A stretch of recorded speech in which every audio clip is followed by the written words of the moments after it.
Assalamualaikum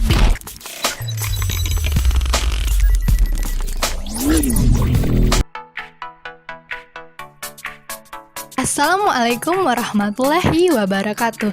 Hai adik-adik, kembali lagi bersama kakak, Kak Yuni. Nah, hari ini kakak akan memberikan video pembelajaran fisika mengenai aplikasi hukum 2 Newton. Nah, sebelum ke materi, ada baiknya adik-adik untuk klik tombol like jika suka dengan video yang akan kakak berikan hari ini, dan klik tombol subscribe agar tidak ketinggalan materi-materi pembelajaran fisika yang akan kakak bagikan selanjutnya. Oke, kakak akan menjelaskan kembali tentang materi kita hari ini. Materi yang akan kakak jelaskan pada video kali ini yaitu aplikasi hukum 2 Newton pada gerak rotasi. Nah, sebelum masuk ke contoh soal, kakak akan mengajak adik-adik untuk mengingat kembali materi apa yang sudah diberikan guru kita di sekolah mengenai aplikasi hukum 2 Newton ini. Nah, untuk itu ayo sama-sama kita lihat ilustrasi yang akan kakak berikan. Di sini kakak mengilustrasikan sebuah katrol yang katrol tetap yang mengangkat sebuah beban.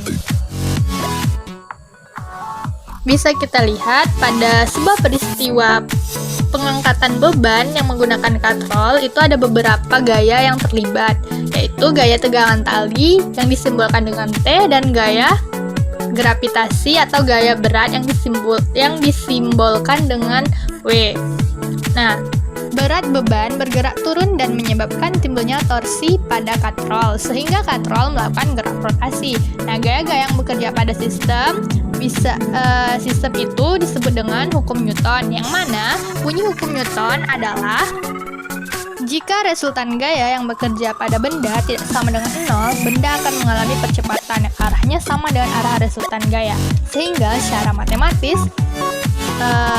sistematis, hukum 2 Newton ditulis dengan menggunakan persamaan sigma F sama dengan M dikali A atau F sama dengan M dikali A. Dari persamaan tersebut, itulah yang akan diterapkan untuk menyelesaikan soal-soal kesetimbangan benda tegar.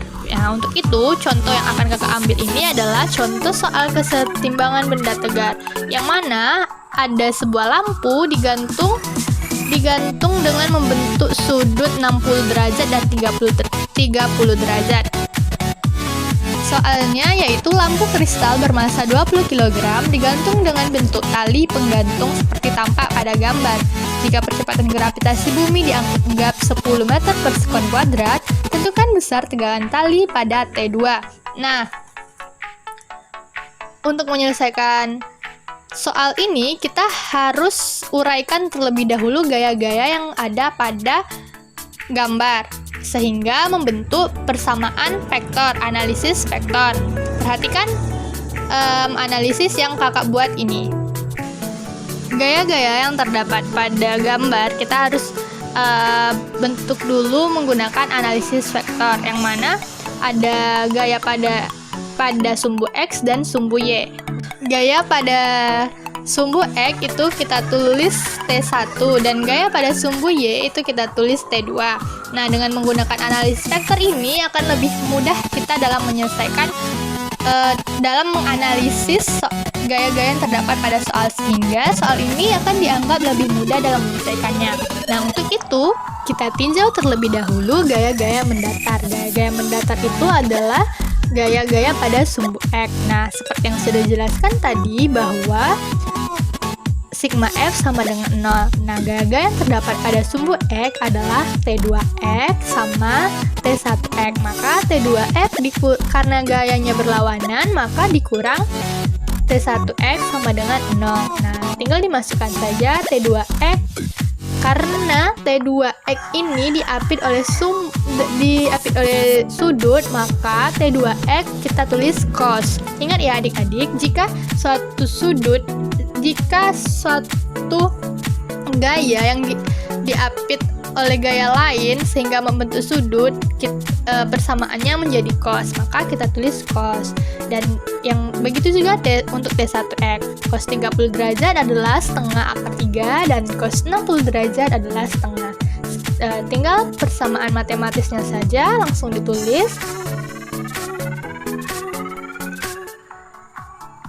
Sehingga menghasilkan persamaan T1 sama dengan setengah akar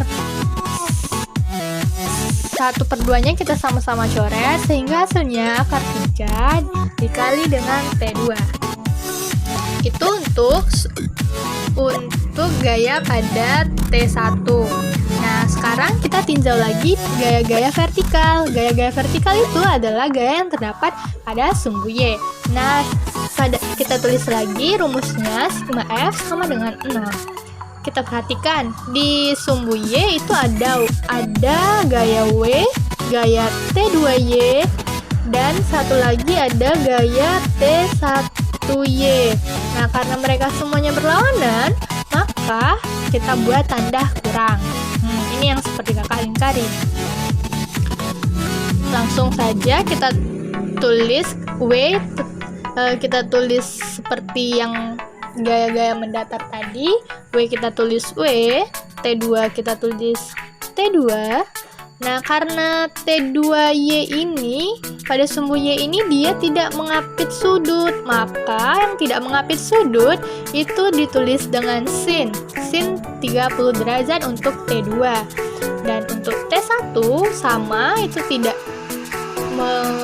mengapit sudut, maka ditulis juga sin 60 derajat sama dengan 0. Langsung saja kita tinggal masukkan angka-angka yang mengisinya.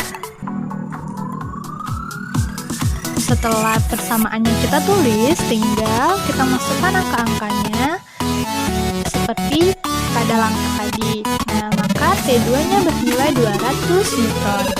Gimana? Wow, ternyata soal yang seperti ini itu termasuk dalam kategori soal mudah loh adik-adik. Jadi pesan kakak, jika adik-adik belum mengerjakannya, jangan terlebih dahulu menganggap soal ini susah, karena soal ini mudah. Jadi untuk menyelesaikan soal-soal aplikasi hukum 2 Newton, kita harus menganalisis gaya-gaya yang terdapat pada gerak tersebut, sehingga nanti kita mudah untuk mengerjakannya dengan metode analisis vektor. Untuk itu pada video kali ini sampai pada penjelasan ini saja. Sampai jumpa di video selanjutnya.